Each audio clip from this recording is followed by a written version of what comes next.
Greetings! Today I want to show you an activity 20303, and this is one where we're looking at the stock market price. Now I have an activity that a student sent to me and they were having some problems with it, and as I was looking at it I saw a good opportunity here to show how to fix things quickly. And that's one of the best things about Excel, is that you can put in formulas and then drag them through and make the changes rapidly.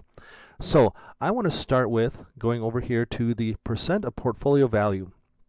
Now this is one we talked about in our fruit snack activities, and we've done this a couple different places, and we're going to be doing that here. So you see we have all these different ones set up here. They do have it alphabetized, which is great, so I won't need to be showing that, but I mean, if you do set that up, it's I might just go through the process. But we have our totals down here. We use the auto sum, so that was good.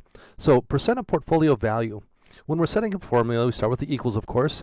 We take current market value divided by, and then we go down to the total. Now before we hit enter though, you see how we have H9 there? We need to go to the function F4 key, or just the F4 is all I had to push on mine. And now we see we have the dollar signs in here, $H, $9. That makes it an absolute reference. So then I can hit enter. Now what happens with that? It's just going zeros. I'm going to just drag this formula down and fill it in here. It's showing that it's zeros. I'm not exactly sure why that is. We'll go back and look at that in just a second. But I have my formula, and we'll figure. Oh, I know why. But we'll leave that there. I'm going to change my percentage here. I'm going to go to percent. I'm going to do my number drop down and go to percentage. And it's 2 decimal places, so it's already good. Okay, so there we go. Now, going back, and this is where I was seeing some issues going on here. So I have my initial cost, which was D4 times E4. So quantity purchased here, and if you haven't set yours up yet, you'd be on IBM, so it's 54 times that. But now we come over to current price. This was looked up online, so those are the numbers that you had for each one of those. Then I come over to current market value, and they have G4 times D4, good, and those are drugged down. Okay, then we get down to the total down here though.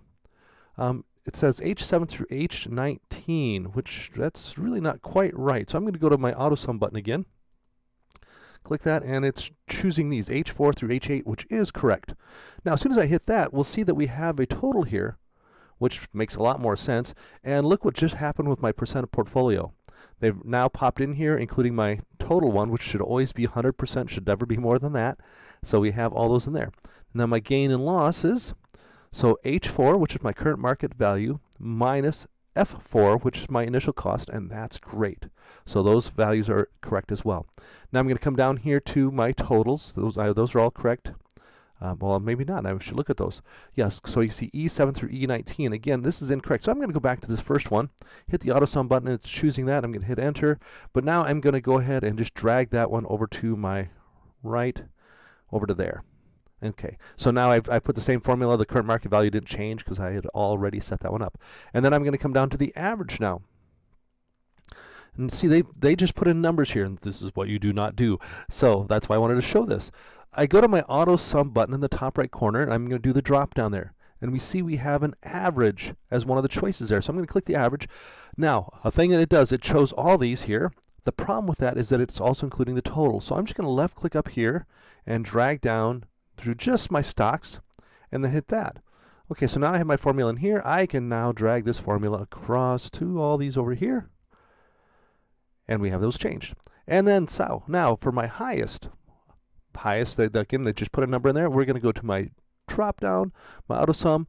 I'm going to go highest is another name for highest is max.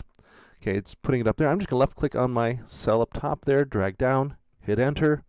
It now has that value, and I can drag that one across.